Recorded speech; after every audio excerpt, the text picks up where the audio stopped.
안녕하세요, 여러분. 네, 여러분들이 발표 준비한 것 잘 봤습니다.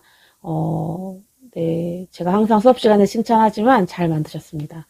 박빙이 되지 않을까 이런 생각을 해봅니다. 이 평가는 여러분들이 이제 개인적으로 뭐 친한 사람 이런 사람 없겠죠? 네, 공정하게 평가하시면 되고요. 본인의 점수를 제외하고 네, 친구들 거를 네, 다른 조건을 네, 평가하시면 됩니다. 평가의 내용은 좋다, 나쁘다로 평가하지 않고, 그냥, 네, 어떤 부분이 좋았는지, 내용적인 부분, 그리고 새로운 부분이 어떻게 인상 깊었는지, 이런 거 중심으로 평가를 했으면 좋겠어요. 그리고 그 이야기가 오늘날 이제 활용됐을 때에 조금 더 잘 활용될 수 있는 이야기, 이런 거 위주로 여러분들이 평가했으면 좋겠고요. 맨 마지막 단락에는 제일 잘한 조를 선택하시면 될 것 같습니다. 만드는데 정말 고생하셨습니다. 내용 보고 평가해 주시면 되고요. 그리고, 네, 이제 조별 활동을 하다 보면 여러 가지 이유로 함께 하지 못한 부분들이 있습니다. 제가 수업 시간에 이야기를 했듯이 함께 하지 못한 사람들은 명단을 빼도 괜찮습니다. 그리고 이제 그 부분에 대해서 서로 감정이 안 다쳤으면 좋겠어요. 그래서 오늘도 네, 그런 일이 있었는데, 따로 이제 그러니까 개인 발표를 준비한 학생이 있었어요. 그 학생 같은 경우에는 이 수업은 조별 발표이기 때문에 개인 발표는 올리진 않지만, 제가 평가하도록 하겠습니다. 그 학생은 따로. 네. 네. 네. 만약에 또 이제 이런 일이 생기게 되면, 어떤 이유로 생기게 되면, 네, 따로 저한테 제출하시면 될 것 같습니다. 그러면 개인적으로 제출한 학생들은 이렇게 함께 보는 것에는 올려드리지 않지만 제가 따로 성적을 매기도록 하겠습니다. 네, 그럼 다 함께 동영상 시청하도록 하겠습니다. 네, 고생하셨습니다. 안녕하세요. 스토리텔링과 생활 1조 발표를 시작하겠습니다. 먼저 목차입니다. 저희가 만든 스토리인 파치와 심청이를 들려드린 후 스토리 설명과 함께 저희가 이 스토리를 통해 전달하고자 한 메시지를 설명하겠습니다. 저희는 조선의 유명한 설화인 콩쥐파치전과 심청전을 섞어 현대판으로 리메이크해 보았습니다. 그럼 이야기를 들려드리겠습니다. 파쥐는 입꼬리가 실룩 올라가는 걸 간신히 참으며 서둘러 골목을 빠져나와 담벼락 뒤에 숨었다. 담 너머 콩쥐를 본 파쥐는 도저히 참을 수 없었는지 쭈그려 앉아 키득키득 웃고 말았다. 콩쥐는 항아리에 물을 12바가지를 부어도 차지 않는 게 이상해 항아리 속에 고개를 넣었다 뺐다를 12번을 반복하고 결국 허리까지 집어넣었던 것이다. 파쥐는 항아리의 바닥을 귀신같이 구멍낸 자신이 대견스러워 어깨춤을 추며 마치 날아가기는 할 듯 치맛자락을 펄럭이며 노을을 젓고 있는 집을 향해 걸어갔다. 이때 심청은 아버지의 눈을 고치려면 공양미 300석이 필요하고 그것은 인당수의 제물로 뛰어들었을 때 구할 수 있다는 말을 듣고 자신이 제물이 되기로 결정한다. 결정은 내렸지만 죽을 생각에 심란해진 심청이 집 담벼락에 기대어 한숨을 내쉬던 한편 신나서 뛰어오던 파쥐가 심청이를 불러세운다. 지나가려던 파쥐는 울상을 한 심청에게 넌 왜 그렇게 슬픈 얼굴을 하고 있어? 라며 말을 건넨다. 심청은 희미하게 웃으며 아버지의 눈을 고치기 위해 인당수의 제물로 가게 되었어 라고 대답한다. 인당수의 제물로 바쳐진다니? 그게 무슨 말이야? 라는 파쥐의 말에 심청이는 내가 희생하면 아버지의 눈이 나을 수 있다잖니 라고 대답하고 고개를 푹 숙인다. 파쥐가 눈을 꿈뻑이다 무릎을 굽히고 심청이와 눈을 맞추며 내 희생은 정말 내가 선택한 거야? 다른 사람들한테 떠밀린 건 아니야? 그게 정말 아버지와 널 위한 선택이야? 라고 묻는다. 심청은 한숨을 내쉬며 자신의 선택이라고 답한다. 그 말을 들은 파쥐는 그럼 알아서 해결하라며 다시 집까지 신나게 뛰어간다. 반면 심청이는 담벼락에 기댄 채로 깊은 생각에 잠겨 정말 내 결정이 아니었나? 지금 돌아서면 어떻게 될까 하는 생각을 한다. 하루가 지나 제물로 가는 날이 다가오고 파쥐가 말한 것을 토대로 고민한 심청은 올바른 선택이 아니며 또 다른 선택지가 있을 것 같다는 것을 깨달아 배에 타기 직전 선원에게 제물로 바쳐지는 것을 원하지 않는다고 말한다. 약속했던 쌀 300석은 받지 못하고 터덜터덜 집으로 돌아온 심청은 하마터면 뒤로 넘어갈 뻔했다. 세상에, 아버지가 마당을 쓰고 있는 것이 아닌가? 심청이 어리둥절해 아버지에게 어찌된 영문인지 물었다. 지나가던 의원이 벽을 짚고 다니는 아버지의 눈을 자세히 들여다보더니 유행성 결막염으로 인한 시신경 기능 저하증이라 안 보이는 것이라며 안대를 쥐어주고 집에서 쉬라고 했다며 아버지를 껄껄 웃으셨고, 아버지의 말을 들은 심청은 마음이 놓여 바닥에 주저앉는다. 마음을 내려놓고 그날 밤 잠에 든 심청은 아버지처럼 평생 봉사인 줄 알고 고생하는 이들을 하얀 의녀옷을 입은 채 진료하는 자신의 모습을 꿈에서 보게 된다. 의녀가 되어 환자를 진찰하고 돌보는 자신의 모습이 어찌 그리 멋있었는지 심청이는 삭바느질로 벌어둔 돈을 쥐고 당장 의료학당에 등록하게 된다. 시간이 지나 심청은 의녀가 되어 아버지와 같은 사람들을 고쳐주게 되며 의녀옷을 입은 채 돌아오는 길에 배를 움켜잡은 팥쥐를 만난다. 뭐야, 너 의녀가 된 거야? 하도 웃어 붉게 삼키던 얼굴을 한 팥쥐가 숨을 고르며 심청이에게 말을 건넨다. 응, 너의 조언이 도움이 되었어. 넌 뭘 하다 오길래 그렇게 배를 움켜쥐고 있어?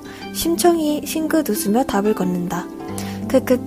우리 집 마당에 좁쌀을 쫙 뿌려놓았거든. 그거 줍느라 머리 잔디밭에 파묻고 있는 콩쥐 그걸 생각하니까 키득키득 나 숨 넘어갈 것 같아. 청아, 나 건강한지 맥 좀 짚어봐. 자신은 변하게 했지만 본인은 전혀 변하지 않은 팥쥐를 심청은 어이없게 쳐다보며 이야기는 끝을 맺는다. 저희의 이야기에서 심청이와 팥쥐는 대조적인 인물로 나타납니다. 심청이는 팥쥐의 한마디의 말에도 심도 있게 고민하며 자신을 차차 변화해 나갑니다. 팥쥐는 오래전부터 콩쥐를 괴롭혀왔고 시간이 지난 후에도 변화되지 못한 모습을 보입니다. 이러한 대조적인 모습과 팥쥐를 통해 습관적인 아기는 쉽게 변하지 않는다는 교훈을 표현해 보았습니다. 두 번째로 저희는 시대에 따라 심청이를 재해석해 보았는데요. 조선시대에는 여성의 희생과 고통, 수절을 미덕으로 말하는 여녀 사상이 나타나 평강공주나 박재상의 아내처럼 남편을 위해 살아가는 여성을 높게 평가하는 설화들을 찾아볼 수 있습니다. 심청전에서도 아버지를 위해 살아가는 효녀로 심청이가 그려졌는데요. 그런 심청이를 현대적으로 재탄생시켜 타인이 아닌 주체적으로 자신의 삶을 살아가는 현대 여성으로 재해석해 보았습니다. 세 번째로는 아버지께서 회복하신 후 심청이도 정신적, 심적으로 빠르게 회복하여 당당히 자신의 삶을 살아가는 모습을 그려 절망적이고 힘든 일도 지나고 보면 그저 인생의 한 일부분일 뿐이다 라는 교훈을 남겼습니다. 지금까지 발표를 들어주셔서 감사합니다. 안녕하세요. 스토리텔링과 생활 5주차 과제 2조 박정민, 김보겸, 이무진, 이희준, 한민성 발표 시작하도록 하겠습니다. 저희 2조는 빨간 망토와 아기돼지 삼형제 동화를 이용하여 스토리를 재구성해보았습니다. 빨간 망토는 늑대로 인해 빨간 망토와 할머니가 잡아먹힐 뻔한 이야기이고, 아기돼지 삼형제는 돼지 삼형제가 늑대에게 잡아먹힐 뻔한 이야기입니다. 이 두 동화, 빨간 망토와 아기돼지 삼형제에는 공통점이 하나 있는데요. 그것은 바로 두 이야기 속에서 늑대는 등장인물들을 해치려고 하는 나쁜 역할로 나온다는 것입니다.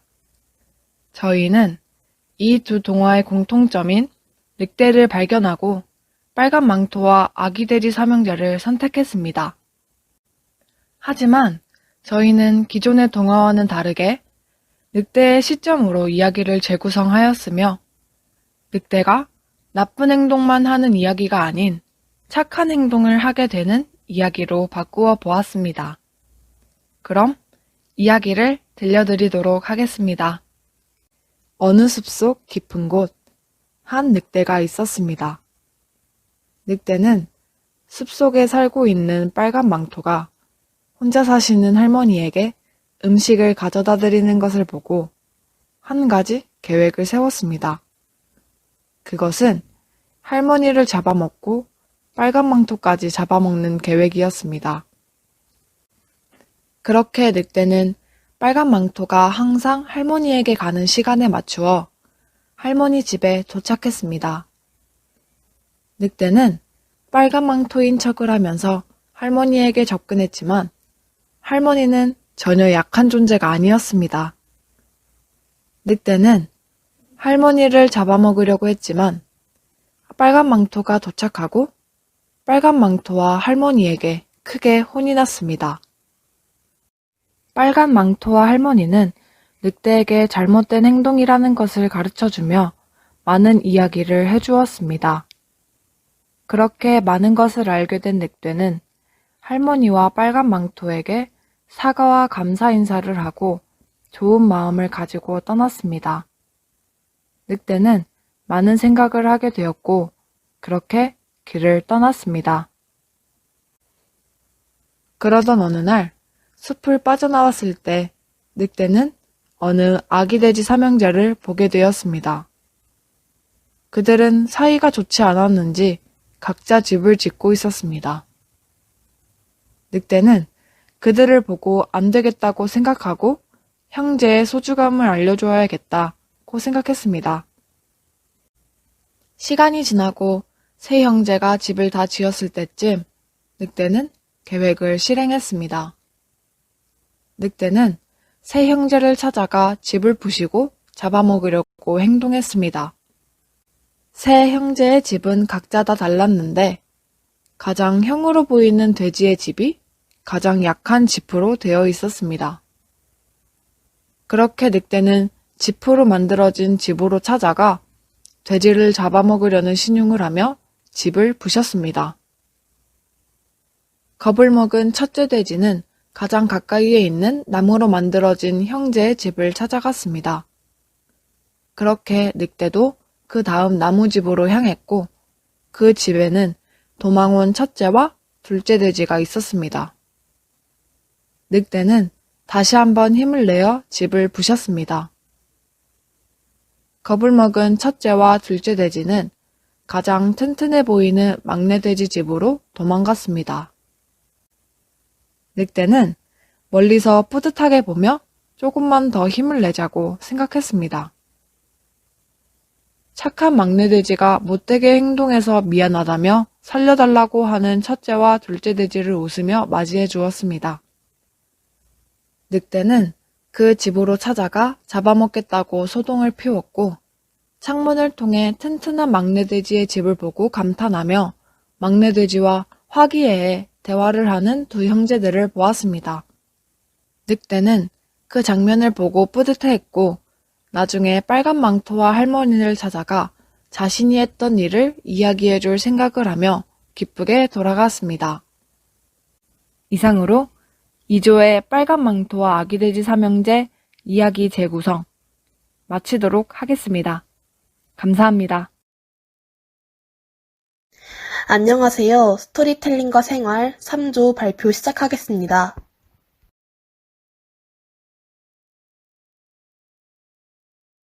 저희는 이수연, 유이도, 서상원, 곽현지 4명의 사람으로 구성되어 있습니다. 조장은 이수연, 스토리텔링 총정리는 유이도, 발표 이수연, 유이도, 서상원으로 이루어져 있고 PPT는 곽현지가 담당했습니다. 저희는 신데렐라를 베이스로 이야기를 진행하고 여기에 흥부와 놀부, 알라딘과 요술램프의 장면들을 차용하여 이야기를 각색했는데 앞서 말한 3개의 이야기에는 모두 주인공이 조력자에게 도움을 받는다는 공통점이 있기 때문입니다. 그래서 저희는 흥부와 놀부의 제비를 치료해주는 장면과 알라딘의 요술램프에서 램프의 요정이 등장해 소원을 이루어주는 장면을 사용했습니다. 지금부터 저희가 각색한 신데렐라의 요술램프를 시작하겠습니다. 신데렐라는 어려서 어머니를 여의었고 아버지가 새어머니를 맞아들이며 새어머니의 자매와 같이 살게 되었습니다. 시간이 흘러 아버지마저 여의고 홀로 남은 신데렐라는 계모와 언니들에게 구박을 받으며 살았습니다. 그러던 어느 날 왕자의 신뭇감을 찾기 위해 나라의 처녀들을 모아 무도회를 연다는 소식이 들려왔습니다. 신데렐라도 무도회에 가고 싶었지만 신데렐라의 미모를 시기한 계모와 언니들이 집에 남아 집안일이나 하라며 구박하는 바람에 어쩔 수 없이 신데렐라는 집에 홀로 남게 되었습니다. 마당에서 청소하고 있던 신데렐라는 다리를 다쳐 쓰러져 있는 제비를 발견했습니다. 제비의 다리를 고쳐주자 제비는 감사의 인사라도 하는 듯 신데렐라의 머리 위를 2바퀴 돌더니 이내 떠나갔습니다. 신데렐라가 집안일을 마칠 무렵 제비가 부리로 창문을 두들겼습니다.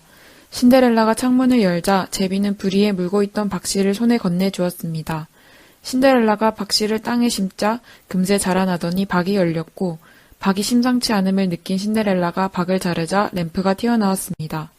박에서 튀어나온 램프를 기울여 보기도 하고 뚜껑을 열어보기도 했지만 아무런 일도 일어나지 않았고 그냥 장식품인가 싶었던 신데렐라는 집안에 놓을 요량으로 램프를 윤기나게 닦았습니다. 그러자 갑자기 램프가 요동치더니 상체만 있고 하체는 없는 턱수염이 멋들어진 퍼런 요정이 튀어나왔습니다. 자신을 진이라고 말한 요정은 자신을 불러냈으니 소원을 들어주겠다고 신데렐라에게 말했습니다. 신데렐라는 왕자님의 무도회에 참석하고 싶은데 갈 수가 없다며 지니에게 하소연했고 지니는 신데렐라에게 아름다운 드레스와 구두, 호박마차를 꺼내주며 무도회장으로 가는 것을 도와주었습니다. 지니의 도움으로 무도회장에 들어간 신데렐라는 빼어난 미모로 왕자의 눈에 들었고 같이 춤까지 추게 되었습니다. 신데렐라는 몰래 집에서 빠져나온 것을 들키지 않기 위해 12시 전에는 집에 가야 했지만 무도회를 즐기던 신데렐라는 12시가 다가오는 것을 알지 못했습니다. 자정을 알리는 종소리에 깜짝 놀란 신데렐라는 서둘러 무도회장을 나섰고 너무 급하게 나온 나머지 램프를 두고 오고 말았습니다. 왕자는 자신과 대화를 나누다 말고 서둘러 나가던 신데렐라의 뒷모습을 바라보다가 그녀가 두고 간 램프를 발견했습니다. 램프를 전해주려 그녀의 뒤를 따라갔지만 이미 신데렐라는 보이지 않았습니다. 왕자는 손에 든 램프를 이리저리 둘러봤습니다. 한눈에 봐도 아름다운 문양이 새겨진 것이 범상치 않은 물건인 듯 보였습니다. 그리고 그런 램프보다 아름다웠던 신데렐라가 잊히지 않는 왕자는 그녀를 떠올리며 램프를 쓰다듬었습니다. 그러자 램프에서 푸른 요정이 튀어나왔고 자신을 진이라고 말한 요정은 자신을 불러냈으니 소원을 들어주겠다며 소원이 무엇이냐고 물었습니다. 왕자는 지니에게 자신과 춤을 췄던 아름다운 여인을 찾아달라고 소원을 빌었습니다. 지니는 붉은 양탄자를 꺼내 이것을 타고 가면 그 여인을 만날 수 있을 거라고 말하고는 다시 램프 속으로 들어갔습니다. 다음날 왕자는 양탄자를 탔고 양탄자가 멈춘 곳은 신데렐라의 집이었습니다. 왕자가 조심스레 다가가 문을 두들기자 신데렐라가 문을 열고 나왔습니다. 왕자는 신데렐라에게 램프를 내밀며 청혼했습니다.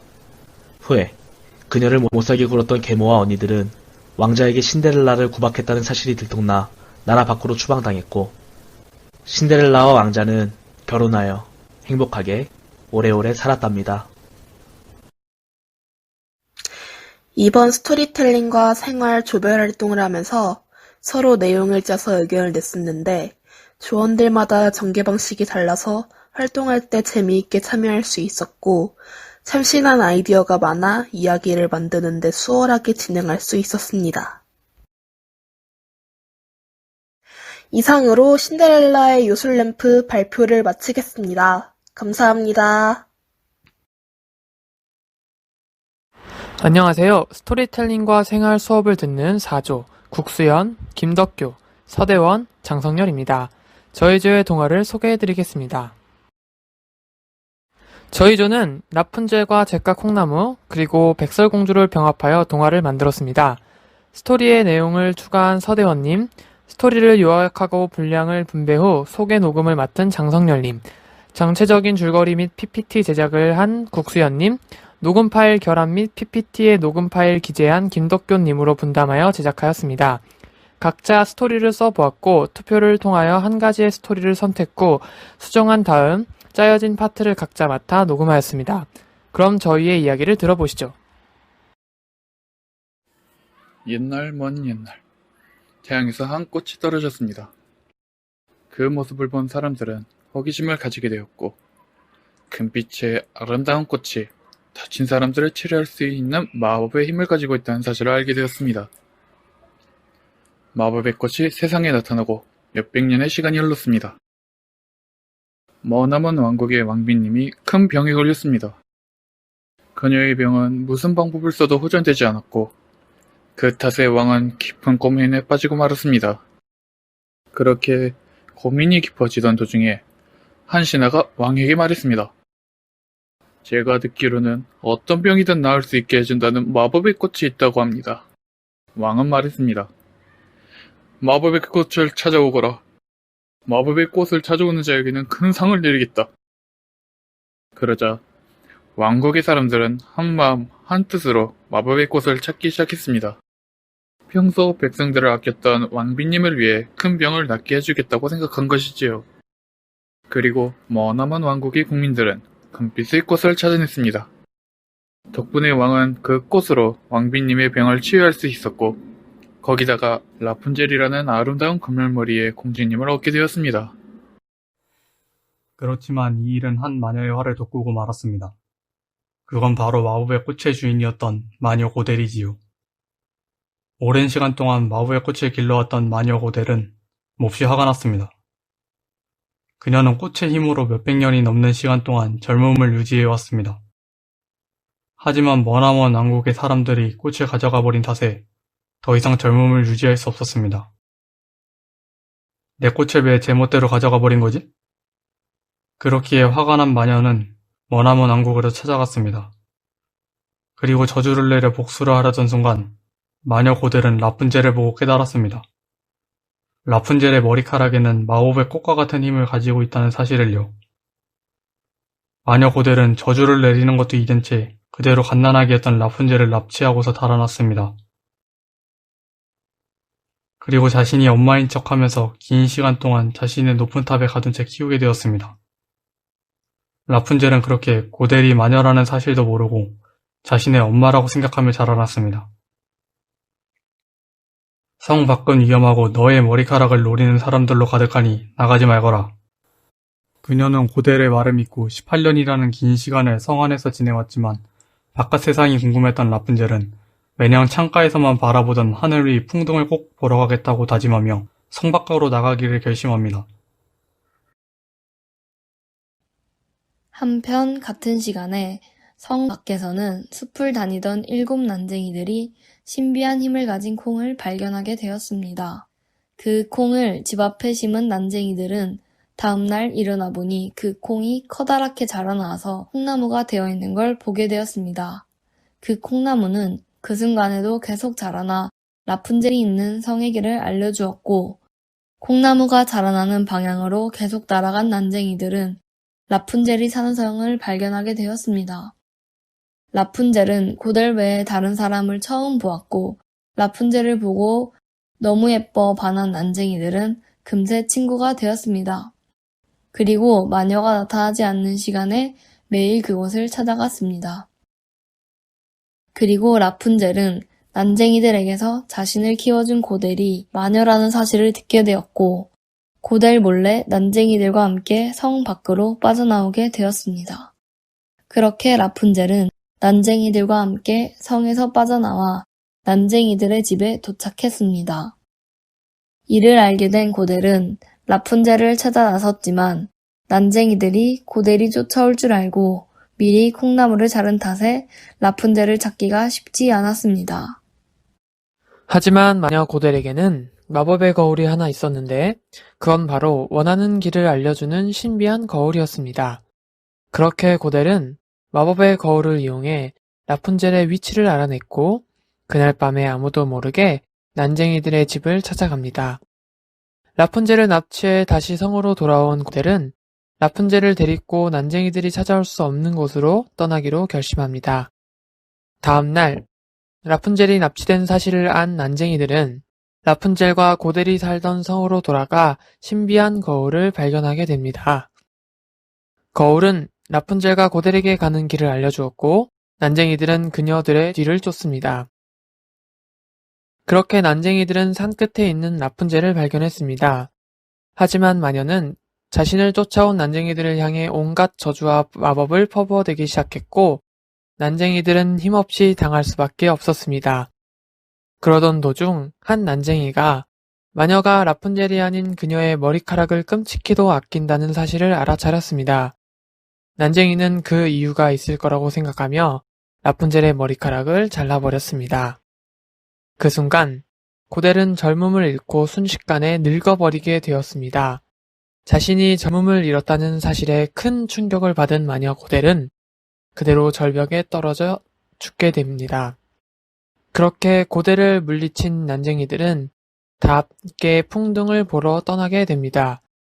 그리고 풍등이 뜨는 날 왕국에 도착하게 된 라푼젤과 난쟁이들은 그곳에서 18번째 생일을 맞이하며 그토록 보고 싶던 풍등과 가족들을 만나게 되어 왕국에서 행복하게 살았답니다. 이야기 들어주셔서 감사합니다. 지금까지 스토리텔링과 생활 수업의 4조였습니다. 스토리텔링 발표를 맡게 된 최승환입니다. 잘 부탁드립니다. 안녕하세요. 저희 유리구두조에서는 서양의 전래동화 신데렐라를 현대의 한국 시점으로 각색해보았습니다. 캐릭터 설정은 신데렐라는 원작 본명인 엘라에서 참고해서 이름을 만들었고 왕자의 경우 왕자임, 왕자림 식으로 말놀이식으로 만들어 보았습니다. 요정도 왕자와 같이 말놀이식으로 요정, 유정으로 만들어 보았고 두 언니들은 성격을 이름에 대입해보자는 생각에 첫째 언니는 식욕, 폭식을 뜻하는 글라톤이라는 발음을 이용해 근이로 만들어 보았고 둘째 언니의 이름은 질투, 욕심을 뜻하는 질리어스라는 발음을 이용해 진이로 만들어 보았습니다. 이제 이야기 시작해 보겠습니다. 어머니를 일찍 여인 엘라의 집안. 계모와 결혼했던 아버지마저 병들어 세상을 떠난다. 엘라의 아버지가 세상을 뜨자 계모는 엘라의 아버지의 유산을 가로채고 그 사실을 엘라가 모르게 한다. 계모와 진이 그니 두 언니는 피가 섞이지 않은 엘라를 구박하며 식모처럼 부려먹는다. 엘라는 집에서 구박을 받으며 청소, 요리 등 잡일을 모두 도맡아 하고 밤마다 슬픔에 잠기게 된다. 하루도 빠짐없이 계속되는 구박에 지친 엘라의 처지를 이해하는 유정이 기분 전환 겸 쇼핑을 가자며 연락해 온다. 유정과 약속한 날 계모와 두 언니가 외식으로 집을 비운다는 것을 아는 엘라는 계모와 언니들에게 들키지 않기 위해 철저한 준비를 한다. 집안이 감시가 없어진 엘라는 유정과 쇼핑을 하며 기분 전환을 한다. 둘은 쇼핑을 하는 도중 한 매장에서 빛나는 유리구두 한 켤레를 발견한다. 가게 주인이 가격을 알려주자 너무 비싸 슬퍼하는 엘라를 보고 유정은 엘라를 위해 유리구두를 구입하여 선물로 준다. 엘라는 선물 받은 구두를 바로 신고 유정이 예약한 레스토랑에 가서 저녁 식사를 한다. 같은 레스토랑에 있던 자림은 자리에 앉아있는 엘라를 보고 첫눈에 반한다. 자림이 엘라에게 다가와 같이 밥을 먹자고 하고 유정은 자림과 엘라가 더 친해질 수 있도록 옆에서 격려한다. 엘라와 자림은 대화를 하며 서로에 대해 알게 되고 분위기가 무르익게 된다. 9시 30분이 되자 엘라의 휴대폰에서는 알람이 울리고 엘라는 계모와 두 언니가 집에 도착하기 전에 집에 돌아가야 한다는 사실을 깨닫는다. 엘라는 취한 상태에서 서둘러 레스토랑을 뜨다가 실수로 자신의 구두 한 짝을 자림이 신발과 바꿔 신고 나가게 된다. 유정과 자림은 먼저 자리를 뜬 엘라의 뒤를 따라 나가다 신발 한 짝이 바뀐 것을 알아차린다. 그러한 사실을 알게 된 유정이 자림에게 엘라의 집 주소를 알려준다. 집으로 돌아온 계모와 두 언니는 엘라가 바깥에 나갔다 온 것을 알게 되고 벌로 독방에 가둔다. 다음날 자림이 엘라의 집에 찾아온다. 계모가 나와 이 집은 엘라의 집이 아니고 엘라라는 사람은 이 집에 없다며 자림의 접근을 막는다. 자림은 현관에 놓인 유리구두 한 짝과 자신의 신발 한 짝을 발견하고 엘라의 집임을 확신하고 들어가 독방에 있던 엘라를 찾는다. 독방에 갇혀있던 엘라를 데리고 나온 자림은 엘라로부터 지금까지 있던 일들에 대해 이야기를 듣는다. 엘라가 집에서 부당한 일들을 당한다는 것을 듣게 된 자림은 자신의 가족들에게 이러한 사실을 알린다. 엘라를 안쓰럽게 여기는 자림이 가족들은 여러 방면으로 엘라를 도와주고 계모는 서류를 조작한 것이 드러나 감옥에 가게 된다. 아버지 유산을 되찾은 엘라는 자림과 가정을 이루고 행복한 삶을 살게 된다. 지금까지 이야기를 들어주셔서 감사합니다. 이상 유리구두조 발표를 마치겠습니다. 네, 각 조들이 발표한 내용 잘 들어보셨나요? 이 내용들을 바탕으로 여러분들이 이제 개인 스토리텔링을 한번 해보는 시간을 가지려고 하는데요. 이게 생각보다 시간이 많이 걸리고 이론적인 내용도 필요해서 사실은 다음 주에 수업을 어떻게 할까 고민이 됐습니다. 동영상 수업을 녹화를 해서 여러분들이 이해할 수 있게끔 도와줘야 되나 이런 생각들을 했었는데요. 제가 봤을 때에는 이제 오늘 발표한 내용들을 보니까 피드백이 원활하게 이루어지지 않아서 생기는 문제점들이 보이더라고요. 그래서 다음 주에는 실시간 줌 수업을 이제 그대로 진행하도록 하겠습니다. 그리고 여러분들이 개인 스토리텔링을 짤 때 어떤 것들을 바탕으로 짜야 되는지, 그리고 지금 이제 조별 과제로 제가 12줄이나 24줄로 요약을 하라고 했는데, 왜 그런 방식으로 하라고 했는지, 그 이유를 다음 주에 여러분들과 함께 나눠보려고 합니다. 네. 그래서 다음 주에 수업 시간에 내줄 과제들을 제가 점검을 하고요. 지금 정부에서 방침이 이제 1단계로 내려와서 어떤 학교는 대면 수업으로 전환을 하려고 준비하고 있습니다. 근데 한서대학교 같은 경우에는 어떻게 됐는지 아직 지침이 내려오지 않아서 우선은 언택트, 비대면 강의를 하는 걸로 이야기를 하도록 하겠습니다. 그래서 만약에 무슨 특별한 일이 생기게 되면 여러분들에게 쪽지로 다시 한번 공지사항을 알려드리도록 하겠습니다. 다음 주는 여러분 잊지 마시고 줌 수업이라는 거 잊지 마시고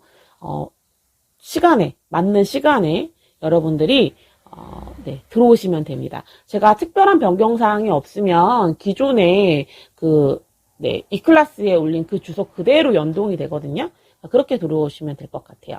오늘 출석 확인 과제는 오늘까지 여러분들이 올리시면 됩니다. 그럼 다음 주 줌 수업 시간에 보도록 하겠습니다. 네, 다음 주에 봅시다. 고생하셨습니다.